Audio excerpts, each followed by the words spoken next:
कंवल शोज़ब साहिबा हमारे साथ हैं। कंवल साहिबा, खान साहब ने वॉइस ऑफ अमेरिका को इंटरव्यू दिया और उन्होंने फिर वो जब उनसे सवाल हुआ साजिश के हवाले से तो उन्होंने कहा कि it was not imported from there, it was exported from here. यानी कि वो जो इनिशियली बयानिया था बैरूनी साजिश के हवाले से, गो कि इससे पहले भी इमरान खान साहब उस हवाले से अपनी पोजीशन तब्दील कर चुके हैं जब उन्होंने कहा कि हुसैन हक्कानी को हायर किया, इनिशिएट यहाँ से हुआ, उसने वहाँ पे लॉबिंग की, अमेरिका को साथ मिलाया और उसके बाद फिर इम्प्लीमेंटेशन हुई। तो इसका मतलब ये हुआ कि फिर वो बैरूनी नहीं अंदरूनी ही साजिश निकली इवेंचुअली। अब तो वॉइस ऑफ अमेरिका को भी ये कह दिया और फिर उन्होंने ये भी कहा कि अमेरिका के साथ अच्छे ताल्लुकात होने चाहिए, रियासती सतह पर होने चाहिए और पर्सनल ईगोज़ की वजह से वो ताल्लुकात ख़राब नहीं होने चाहिए। मरीम नवाज़ इस पर बड़ी तनकीद कर रही हैं। उन्होंने ये कहा है कि देखें कि वो साइफ़र की जितनी भी इनकी सारी बयानिया था, नैरेटिव था, उसके ऊपर इन्होंने अब यू टर्न ले लिया है और अब अमेरिका के साथ ये बातें कर रहे हैं और सब कुछ जन बाजवा के ऊपर इन्होंने डाल दी। आप क्या कहेंगे? Thank you very much Ehtesham. देखिए, खान साहब का एक स्टेटेड जो स्टांस है, चाहे अमेरिका हो चाहे कोई भी मुल्क हो, उससे ताल्लुकात का जो बायलैटरल ताल्लुकात हैं वो कभी भी उससे पीछे नहीं हटे। आप 2010 की 11, 12 हमेशा उनकी जो स्टेटमेंट्स रही हैं वो उठा के देख लें। उनका एक ही स्टेटमेंट रहा है कि हम गुलामी नहीं करना चाहते, हम बायलैटरल जो एक बराबरी के सतह पर एक इज्जत के साथ अपनी जो सेल्फ इस्टीम होती है किसी भी मुल्क की, उसको कायम रखते हुए सबसर्विएंट नहीं होना, हमने उनके साथ बातचीत रखनी है और एक अच्छे ताल्लुकात रखने मुल्क के लेवल पे। बाकी जहाँ तक इम्पोर्ट और एक्सपोर्ट की बात है तो देखिए, मैं सेकंड करती हूँ DGISPR ने जो स्टेटमेंट दी थी कि साजिश नहीं हुई थी, मुदाखलत हुई थी, तो उन्होंने बिल्कुल ठीक कहा था। साजिश पाकिस्तान में हुई थी, मुदाखलत अमेरिका से करवाई थी।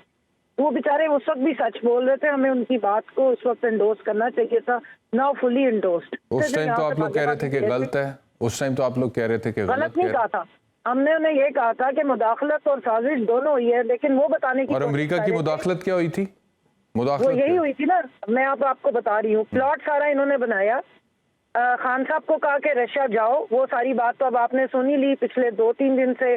जावेद चौधरी साहब का वर्जन भी आ गया स्पॉन्सर्ड बाय बाजवा साहब, फिर आफ्ताब साहब का भी आ गया, आफ्ताब इकबाल साहब का भी स्पॉन्सर्ड बाय बाजवा साहब।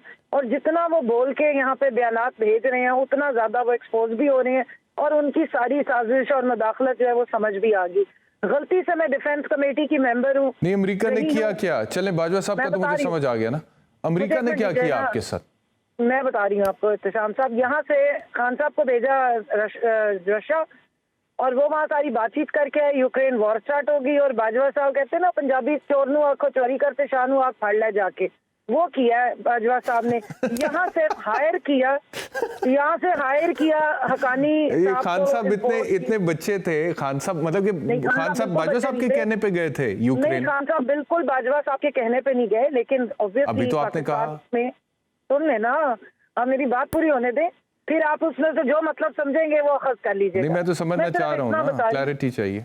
देखिए, पूरी मीटिंग जो बुलाई गई थी वो आप जरा वीलॉग सुन लें। अगर वो डिलीट कर लिया है वैसे आफ्ताब इकबाल साहब ने, लेकिन हम सबके पास पड़ा हुआ है, पूरे पाकिस्तान के लोगों ने डाउनलोड कर लिए। चाहते हैं तो मैं भेजती हूँ, सुनिए। मैंने सुन लिया वो वीलॉग, लेकिन मेरा तो सवाल बड़ा पर्टिनेंट है आपसे। मैं तो बड़ा स्पेसिफिक क्वेश्चन आपसे पूछ रहा हूँ कि नंबर 1 ये बता दें, अमेरिका ने क्या और कैसे मुदाखलत की? अमेरिका का रोल क्या था वो मुझे जरा बता दें, समझा दें।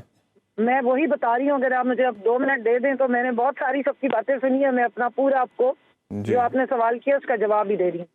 देखिए, जिस वक्त इन्होंने यहाँ से पूरा एक नेटवर्क, वो पूरी एक लॉबियस्ट हायर किए और हकानी साहब तो जाने पहचाने इस मामले में, और वो भी सारी बातचीत आपके सामने आ चुकी हुई है कि किस तरह वहां पर बताया जा रहा था कि जी इमरान खान जो है वो तो एंटी अमेरिका है और आप जो है वो उनको मतलब जो भी है फारिग करें।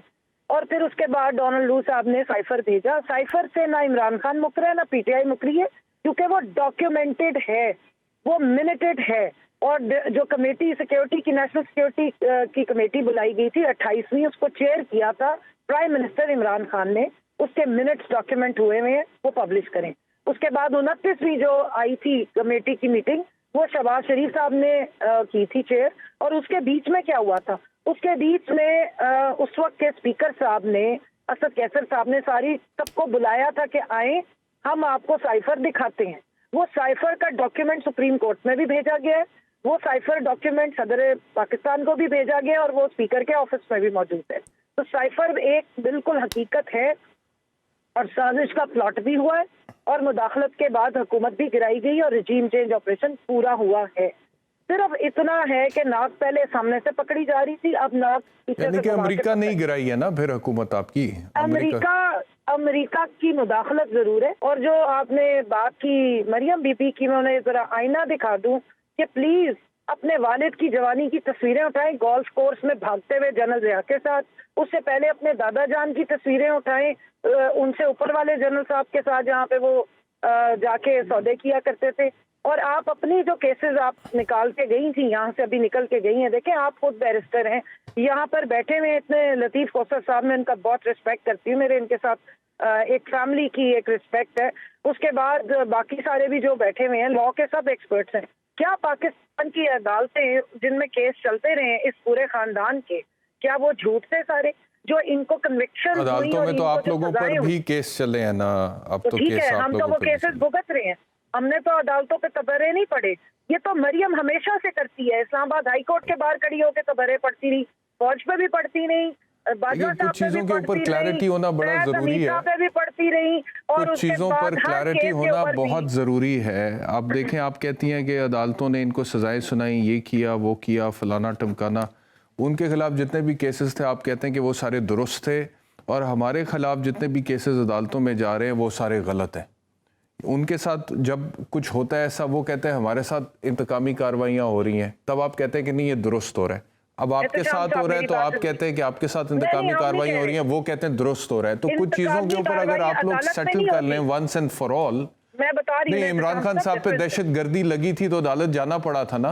तौहीन अदालत की कार्रवाई हुई थी कि नहीं हुई थी इमरान? या आप कह दें कि तौहीन अदालत की कार्रवाई दुरुस्त हुई थी, उन्होंने खातून जज को धमकाया था इमरान खान साहब ने?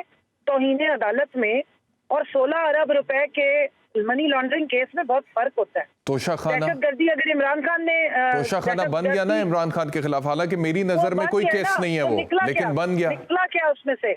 और इमरान खान अदालत में जाते हैं, इमरान खान को नाअहल कर दिया उन्होंने, क्रिमिनल केस कर दिया है सेशंस कोर्ट में उधर इस्लामाबाद में। उन्होंने बतौर मुल्जिम इमरान खान को तलब कर लिया, फर्दर जुर्म लगने के लिए इंतजार कर रही है अदालत इस वक्त। ये निकला अभी तक। मेरी बात सुन ले, 73 FIRs कटी है, FIR थाने में कटती है, अदालत में नहीं कटती, कंटेस्ट जाके अदालत में होती है। हमारे पे जितने भी केसेस बन रहे हैं ना, वो हम जाके लीगल पूरा तरीकेकार के साथ अपनी लड़ाई, यानी कि कल को अदालत अगर आप लोगों को कोई सजा दे दे तो आप लोग कहेंगे कि ठीक है। पनामा केसेस नहीं खुले।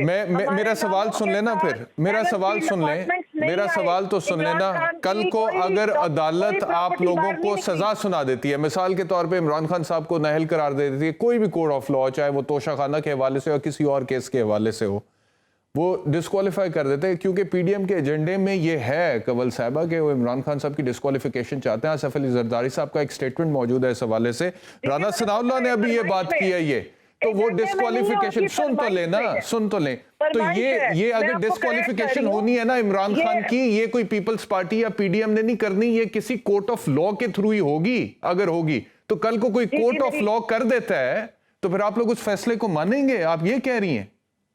मेरी आज सुन ले ना, एक तो आपने कहा कि उनके एजेंडे में, उनकी फरमाइशों में ये शामिल थी जो बाजवा साहब ने गेट नंबर 4 पे जाके डीलिंग अभी तक एजेंडे में है, अभी तक है, बिल्कुल है। वो जो मियां भगोड़े हैं ना, वो वापस नहीं आते। और जो उनकी पॉलिसी रही है ना, जस्टिस कयूम साहब की, ये बैठे हुए हैं लतीफ खोसर साहब, ये गवर्नर रहे हैं पंजाब के, इनको अच्छी तरह याद होगी वो ऑडियो जिसमें वो मियां साहब डिक्टेशन दे रहे हैं, छोटे मियां साहब बड़े मियां साहब की फरमाइश पे। आप लोगों का भी एक मसला है, मुझे लगता है। आरिफ चौधरी साहब, मैं आ रहा हूँ आपकी तरफ वापस आ रहा हूँ। चले आप कंप्लीट कर लें 1 मिनट में, क्यों बाद में बताएं, अभी बताएंगे, अभी आप चलें कंप्लीट करें। इलेक्शन कमीशन ने जितने भी चार्जेस लगाए, हमने उसको हमेशा कोर्ट में ही जाके कंटेस्ट किया है। हमने जाके सुप्रीम कोर्ट पे डंडे नहीं ताने, न सोटे ताने हैं। अगर हमने अपने ऊपर, हमारे पे गलत केसेस भी बने हैं, गलत फैसले भी आते हैं, अदालतों से आते हैं, लेकिन हमने उसको अदालत में जाके आइन और कानून की हदूद में रह के कंटेस्ट